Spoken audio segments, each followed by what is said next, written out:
स्थापकाय च धर्मस्य सर्वधर्मस्वरूपिणे स्थापकाय च धर्मस्य सर्वधर्मस्वरूपिणे अवतारवरिष्ठाय रामकृष्णाय ते नमः।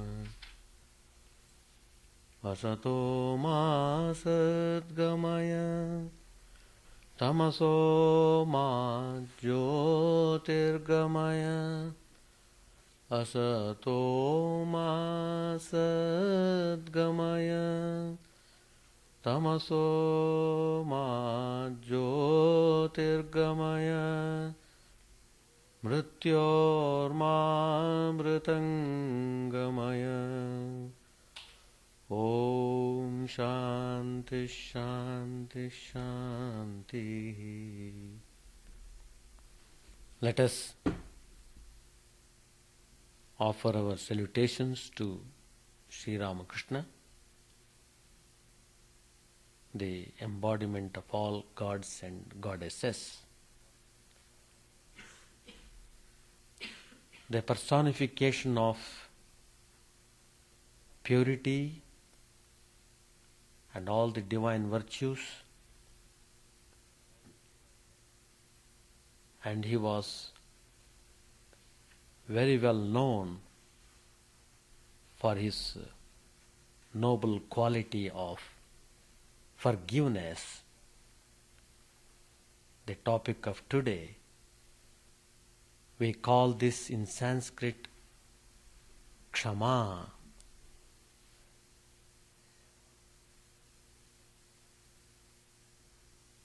We shall offer our prayers to him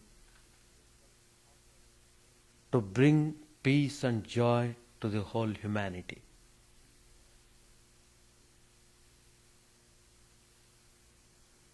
We shall appeal to him to give us wisdom to distinguish between the real and the unreal. The distinction between good and bad.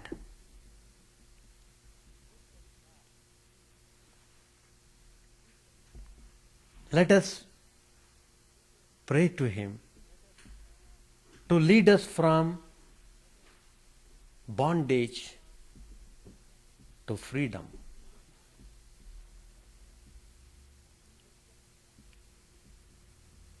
The subject which I am going to speak today, forgiveness, the attribute of the strong. A very strong person can only be person of forgiveness. It's a masterly spiritual quality which we find in most holy persons. Lord Christ is also one of the most remarkable personalities depicting this quality of forgiveness.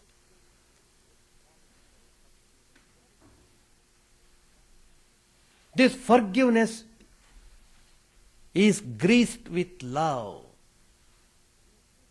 The whole world is sustained by this special quality of forgiveness.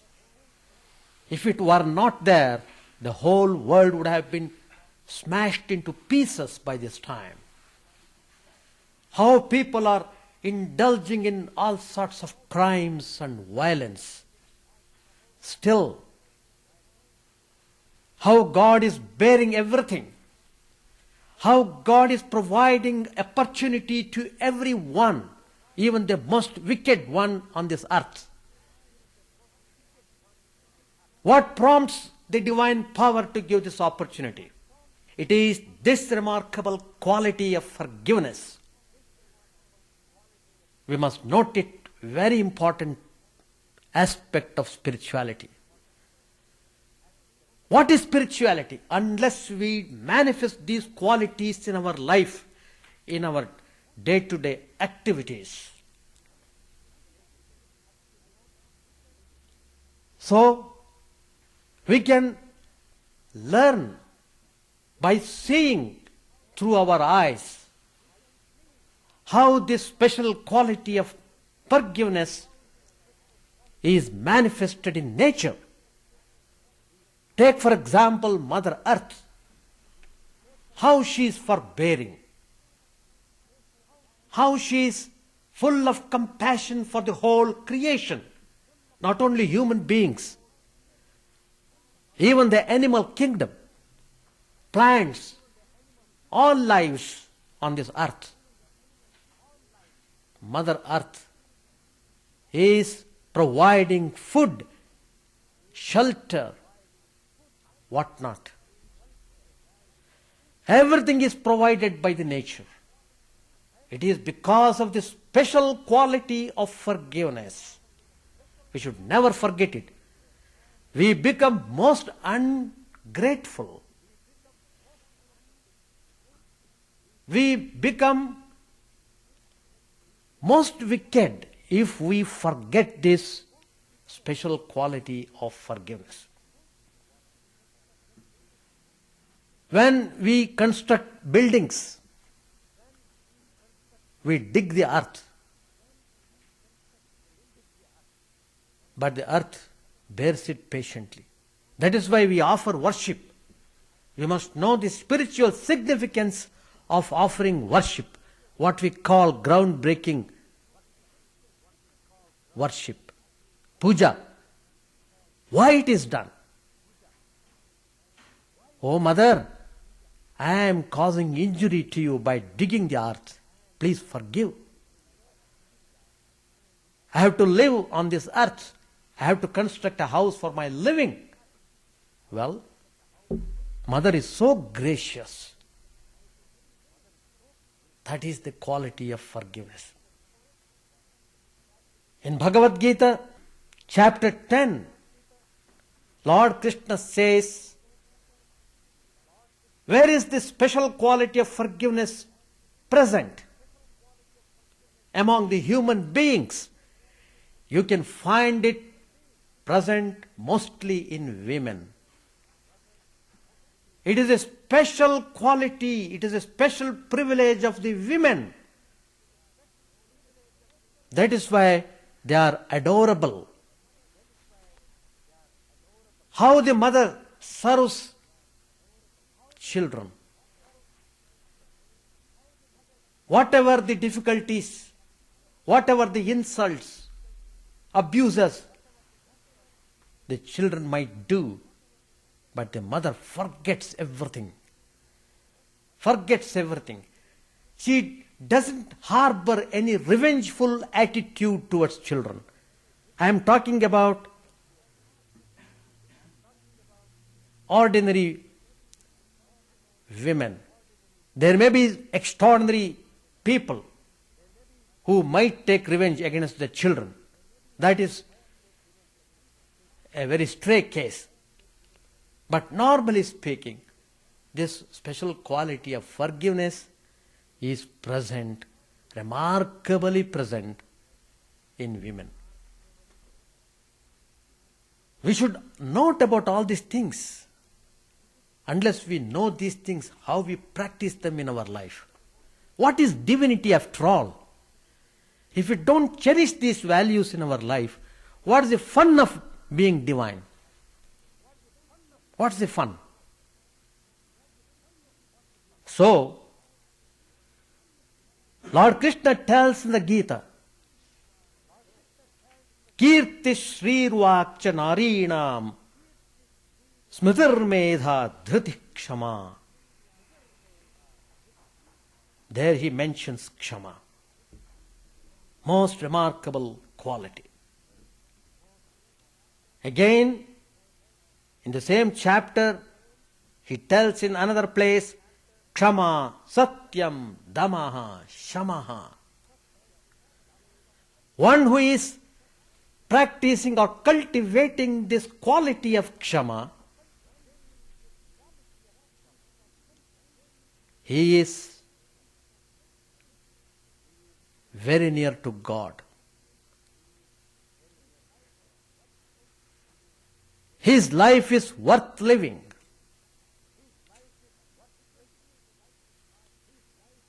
We can see in the life of Lord Krishna himself, there was a child born to Krishna's father's sister. The child was very peculiar at birth. It had 3 eyes, 2 in the natural place and the third one between the eyebrows, and 4 hands. Very peculiar. The mother was frightened to see the child. What is this? Very abnormal. She felt probably it might be some demon being born as her child. The parents became very much worried. Though the child was looking very good, healthy, shining, but this peculiarity, they became very much worried, full of anxious. What is this? They went even thinking about, why not we do away with this child?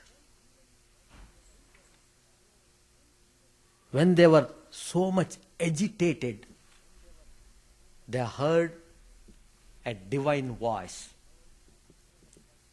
The divine voice said, don't do that. This child will grow very strong. He will have to do many things in this world. You can't kill him even if you want to. It is not in your hands. Birth and death are directly in the hands of God.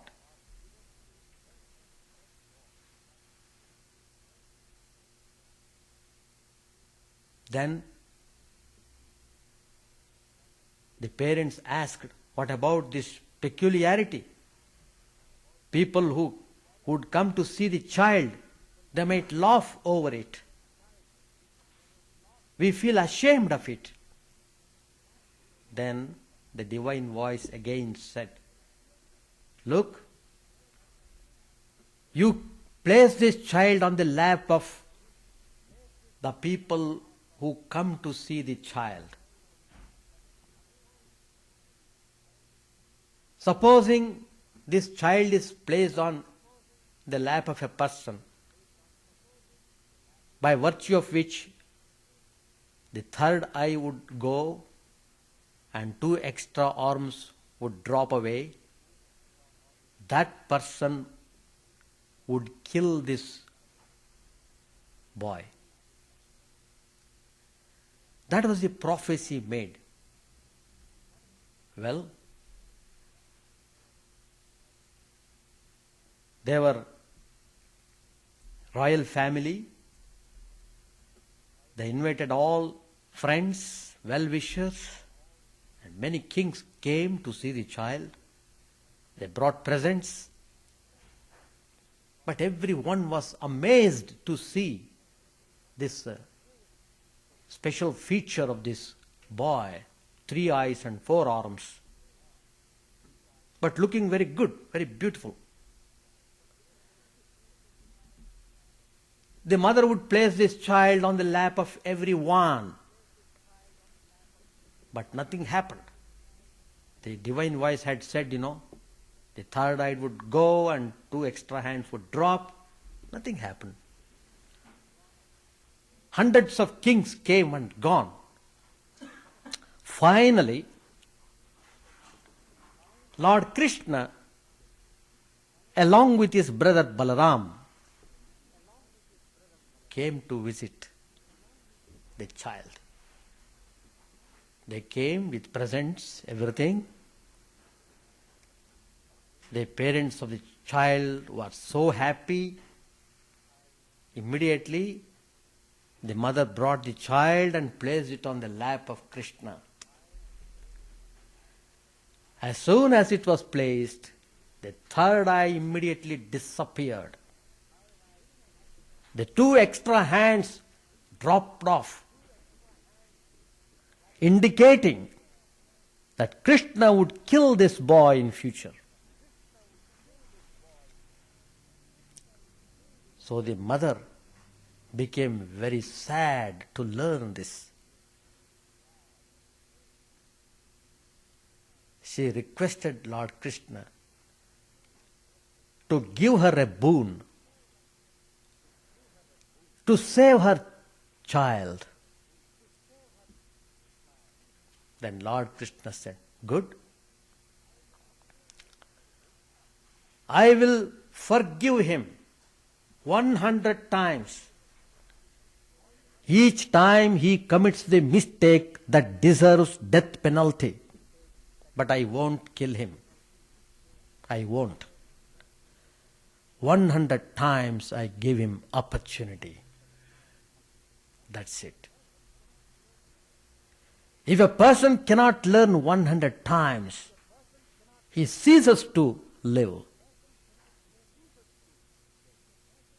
So, we find how at the end of 100 most serious crimes committed by Shishupal, finally Lord Krishna had to cut off his head for the sake of humanity, for the sake of uplifting dharma, to establish righteousness on this earth. But then he allowed him.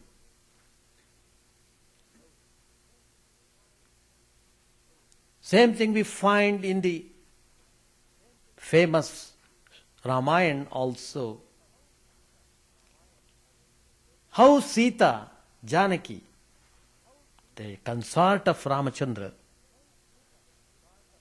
when she was abducted by Ravana, she could have simply burnt him to ashes by her purity. She had that power. She had that tremendous power of purity. Purity itself is fire. But then she didn't want to kill him because she thought he might change his mind. He might apologize to Ramachandra. He might surrender to him. Let me not kill this poor creature. So she gave him a chance, an opportunity to live on, though she had to undergo severe torture in the Ashoka grove in Ravana's kingdom.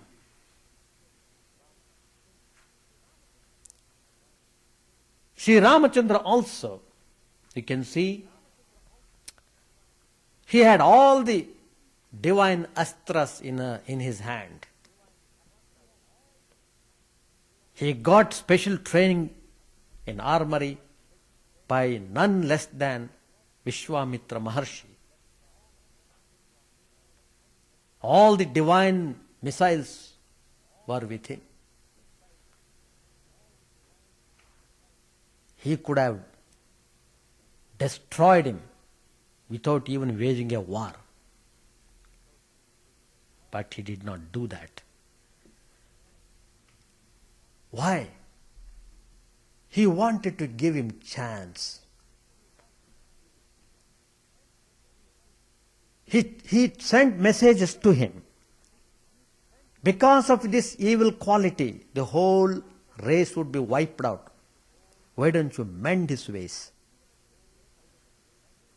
Even at this late hour, if you can just return Janaki, I will not punish you at all for the crime you have done. So the Divine Lord gave all the chances for him to improve. But Ravana, the personification of lust and power, wickedness, egoism, he would never bend his head. So finally he had to meet with death. There is another instance in the Ramayana which is also very important from the point of view of our topic today. Forgiveness. How remarkable it is. Once Janaki and Sri Ramachandra were in their hut in the forest in Panchavati, when one of the angels, Devatas, it is said the son of Indra, he came and he saw Janaki. Then he came in the guise of a crow and began to injure Janaki. At that time, Ramachandra was resting on her lap. She was undergoing terrible pain because of this crow coming and disturbing her continuously. At one point of time, even the blood came out of the body. Then Sri Ramachandra woke up and saw what had happened. A crow was sitting at a distance. Then immediately he found out who the rascal was. Simply he took a blade of grass. He uttered the divine mantra and he discharged that blade of grass against that crow. It became a powerful missile. It went on chasing that crow. That crow was not ordinary one. It flew everywhere. It went to all the worlds seeking protection. Nobody could protect. Nobody could protect. Finally, it returned to Ramachandra and dropped there, begging apology. Then Sri Ramakrishna excused that crow and he did not kill it. So this is the example of forgiveness, how the divine people show them to us. There was one saint in Maharashtra. He was a devotee of Sri Ramachandra. His method of spiritual practice was to repeat Rama's name all the time. Whoever comes to him, that was the mantra he would give to everyone. You repeat this divine name, everything would be all right. And many people got benefit out of that. Then there were some people who were jealous of the divine personality. They were jealous of this saint. So, one of the wicked persons wanted to poison this saint. So he invited him to feast. The name of the saint was Brahma Chaitanya Maharaj, a very famous saint who lived in Gondavali in Maharashtra. He accepted the invitation. Then he told one of his attendants, look, that particular man has invited me for feast. But be careful, if he sends the food to be offered to Sri Ramachandra, don't offer them, bury them under the ground.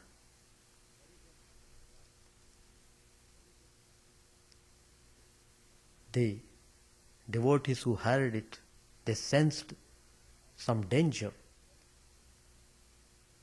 Then they asked the master, sir, in spite of this danger, why are you going? Why are you accepting his invitation?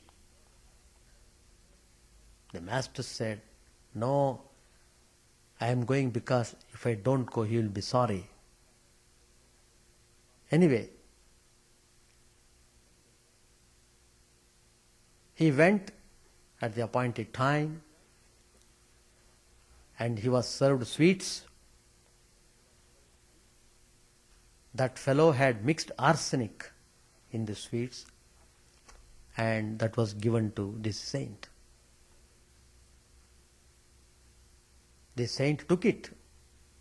The effect was he had to suffer terribly for 6 hours, burning sensation, extreme thirsty, etc. Then late in the night, at 9 o'clock, he wanted to take light meal. Then he told one of his attendants to invite that man who had poisoned him, to invite that man to come and sit by his side and take food. But by that time that man had gone away. He thought he has done his job and probably that saint would not live. Anyway, that man had gone away. Hearing that, Brahma Chaitanya ji remarked, oh poor fellow, he lost the opportunity. I thought of converting his mind to good ways. I thought of leading him towards spiritual path. But poor fellow has lost the chance. See, the saint didn't have any revengeful attitude.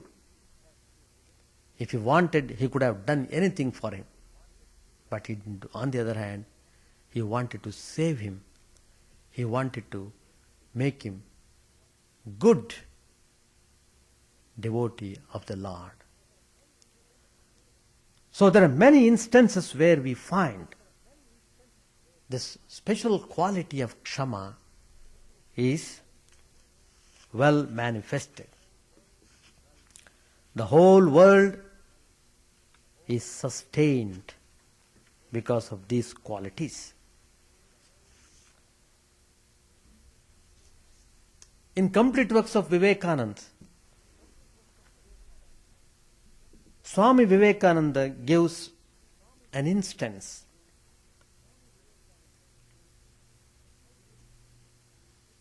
how this special quality of forgiveness was manifested in a sage. The man who is having this quality is always calm. He is always steady, undisturbed and unshaken under any circumstances. He is completely fearless. All these qualities are included when we say Kshama. All these facets are there. Now there was a sage who lived in a forest. He used to repeat day and night, Shivoham, Shivoham. It means, in one way it means I am Shiva. In another way it means I am that blessed one. I am that pure being. Shiva means pure. He was repeating this again and again, Shivoham, Shivoham. He is identifying himself with that supreme Atman. He is identifying himself with the Paramatman. So he is firmly established in that thought. One day, probably a tiger was feeling hungry. It came and dragged him away to kill him. People on the other side of the river, they were watching the scene. They were shocked to see the sight. But then they were amazed. Even at the point of death, that sage was repeating, Shivoham, Shivoham. The face was wonderfully calm, unagitated. This is the quality of Kshama. Swami Vivekananda has spoken of this in one of his talks in volume number 2. You can refer to this. We can take the example of Vivekananda himself. How he was firmly established in Kshama. Do you think it would be possible otherwise? To come to a very distant land like America without penny, without friends, without anybody to help him? Forgiveness was his strength. Purity was his strength. Spirituality was his strength. Tremendous faith and belief in Sri Ramakrishna was his strength. Complete surrendering to the Lord, that was his strength. All these things were possible because he was well established in this special quality of forgiveness. Some people in America, when they came to know Swami Vivekananda had become famous, some of them became very jealous. They want to injure Vivekananda's reputation. And they try to abuse him, they try to vilify him. Even they went to the length of tempting him with young ladies. But then what happened? When these ladies came to Vivekananda, They found what remarkable personality he was.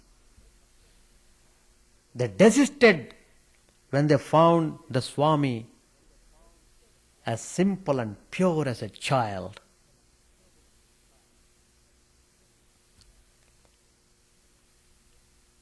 Let alone America. Even his own countrymen became jealous of his reputation. Amidst all these distractions, Swami Vivekananda kept his equanimity of mind, completely trusting the Divine Spirit. That is Kshama. There is another instance. Vivekananda was on his lecturing tour. During the course of his tour, he addressed many university students. And whenever he would speak, he would make them understand the importance of spirituality. He mentioned in one of his talks that one who had realized the highest would be equanimous under all conditions. He would not be disturbed under any influence, whatever might happen.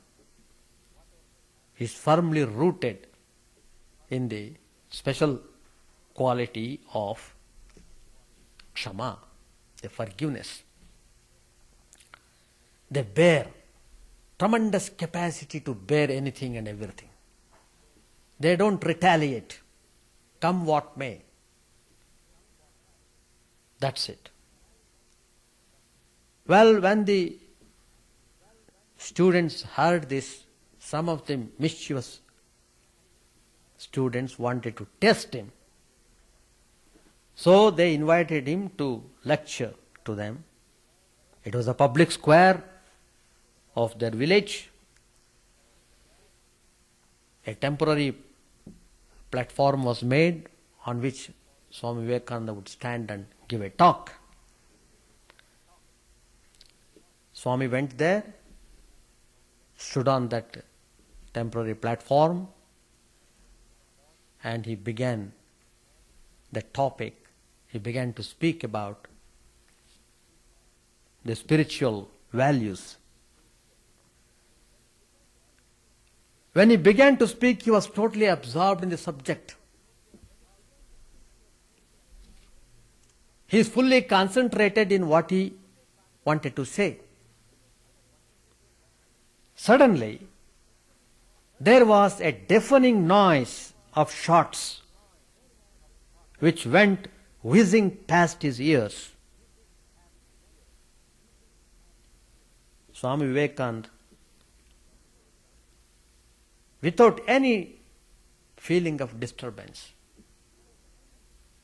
without having any kind of annoyance, he continued his lecture to the end as though nothing was happening. The people were amazed at Swamiji's tremendous calmness. Tremendous calmness. That is Kshama.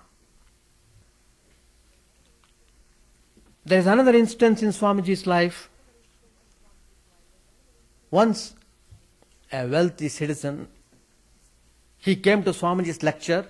Swami Vivekananda was talking about yoga. After hearing the talk, this particular man challenged him to demonstrate what he said. Swamiji was a person who had direct experience of all these yogas. It was not simply he was talking, He was a man of realization.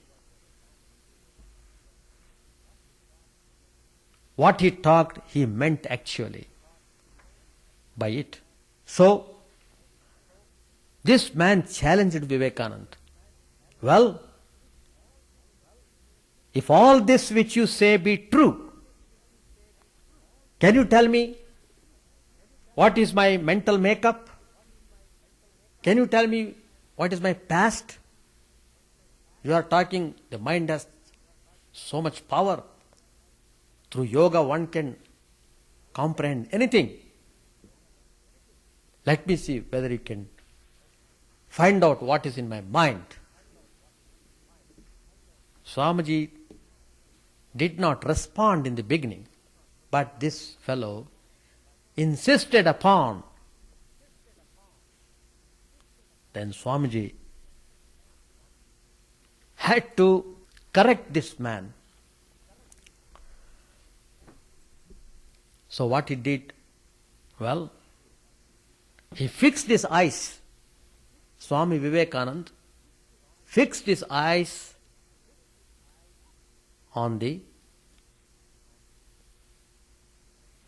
eyes of the man who challenged him.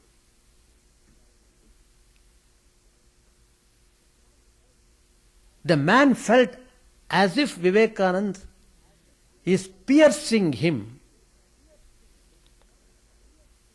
Some irresistible, tremendous force is passing through his body.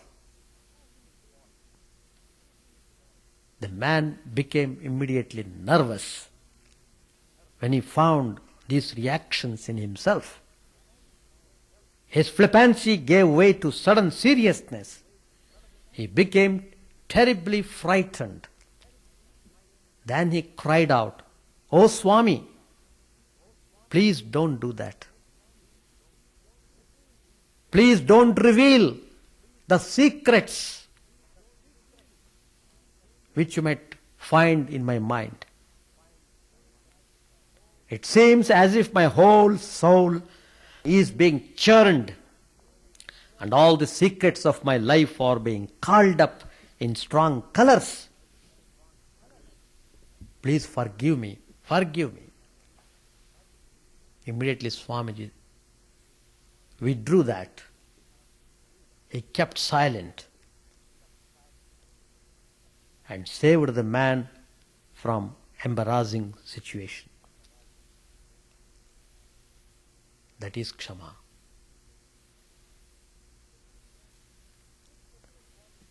This special quality we can find in the life of Holy Mother. I have already mentioned this Kshama is specially manifest in the women, more so in the holy personages. Once Holy Mother, referring to herself, said, "See, I have come in this body. The soul is embodied. Embodiment limits the power of the spirit. Anyway, this body will one day surely perish. Let it go now, if it must. But let me try to help a person who is going astray. Let me lead the people into spiritual path. Let me give them initiation. Let me make them understand the tremendous power of the divine name." Holy Mother began to give initiation to all people, whomsoever it may be, that might come to her. She would give initiation, but then she had to suffer a lot, because by that process she would receive all the sins of the people who received initiation. So, Why she had to suffer? Though she did not commit any sinful act, it is because of her remarkable quality of forgiveness, tremendous forbearance. She would suffer for the sake of the others. The personification of love and kindness. She would take upon herself the iniquities of her disciples. Once the mother remarked, during one of the Durga Pujas, Holy Mother was at Belur Math, many devotees would come to offer their salutations to her.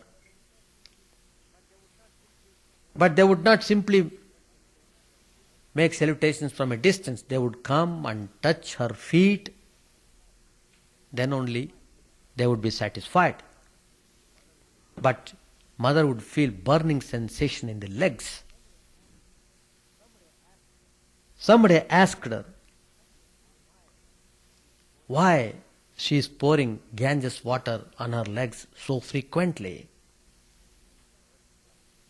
Mother replied, when some persons touch my feet, I feel as if my body has been set on fire.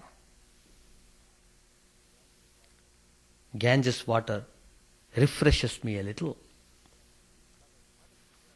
But the mother did not prevent anyone, even though it caused her suffering. That is the quality of forgiveness. Once an elderly man, he forcefully touched Holy Mother's feet. On account of that, she got an excruciating pain in her feet and her stomach. She could not get rid of that burning for a long time. There is one more instance, most remarkable instance, where we find the special quality of Holy Mother. You know, there was one Radhi, that is Holy Mother's brother Abhaya. Abhaya's daughter was Radhi. She used to live with Holy Mother. She used to give lot of trouble. Anyway, once she in a very angry mood, this Radhi threw a big eggplant at Holy Mother with a great force. It struck her hard. As a result, Mother suffered severe pain. Then she looked at Master's photo, Sri Ramakrishna's photo. Holy Mother is praying for the sake of this Radhi. She said, "O Lord, please forgive Radhi's this senseless act."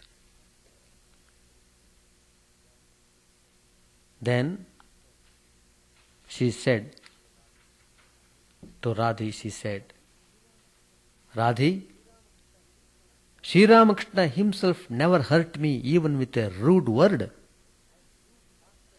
And you torture me so much. If I get angry with you," this is very remarkable statement. "If I get angry with you, there will be no one in the three worlds to give you shelter." Then, looking at Sri Ramakrishna's photo, Holy Mother said, "O Master, please do not be offended with her. Do not be offended with her."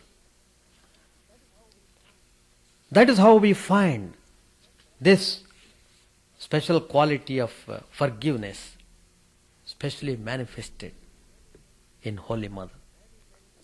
There are many, many instances. Once it so happened, a servant did something wrong in Belur Math. He stole something. So he was asked to go away. Swami Vivekananda was there at that time, but that poor fellow was a family man. He had wife and children. It was very difficult for him. Where would he go? Then he came running to Holy Mother. Mother came to know everything. Then Premanand, one of the direct disciples of Sri Ramakrishna, came from Belur Math to see Holy Mother. In the meantime, Holy Mother kept that servant in her own place. You be here, I will make some arrangement for you.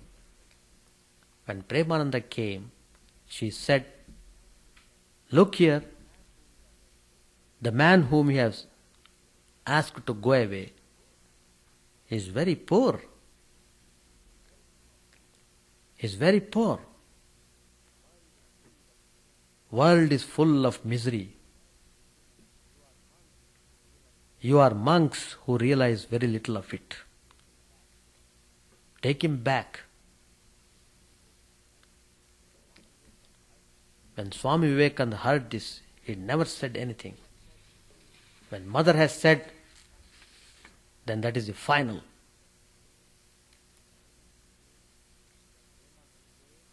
When Premananda came to Belur Math,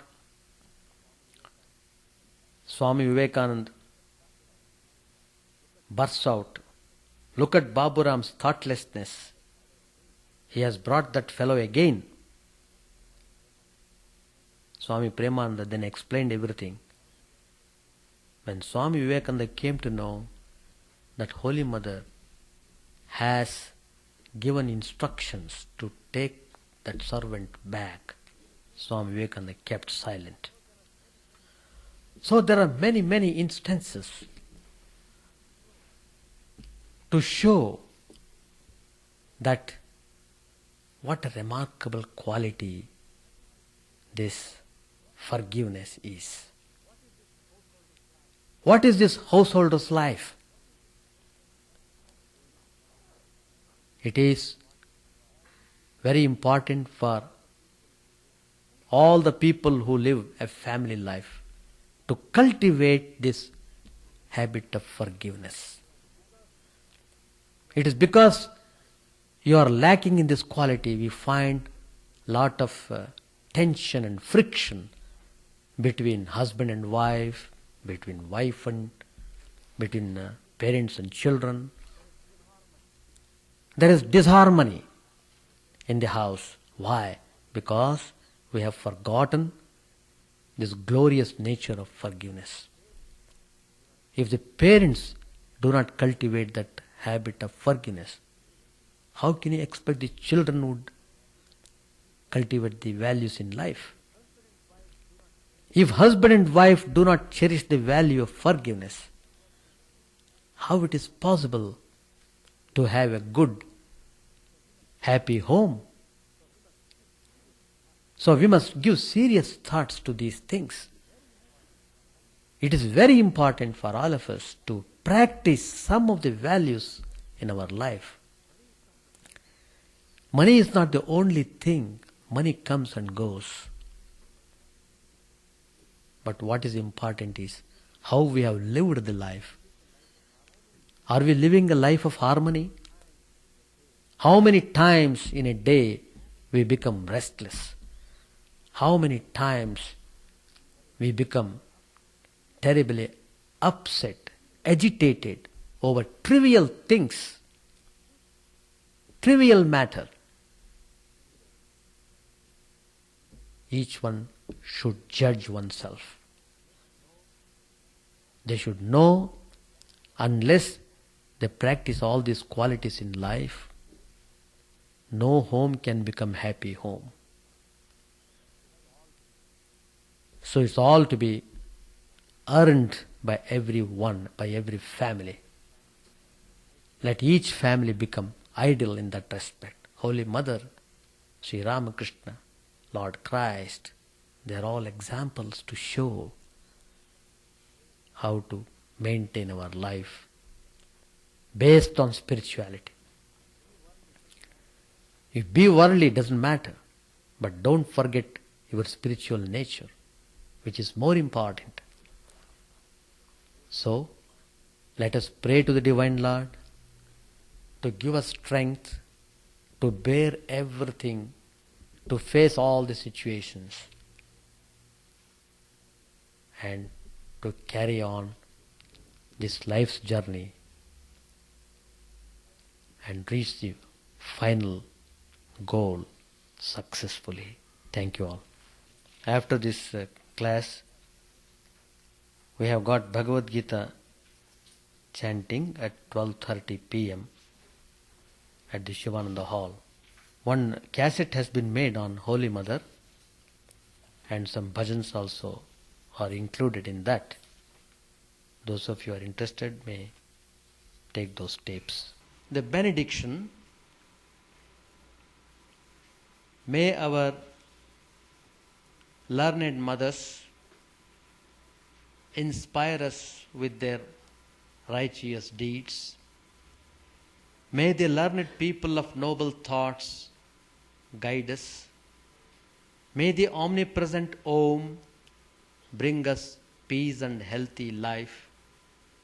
May this air be peaceful.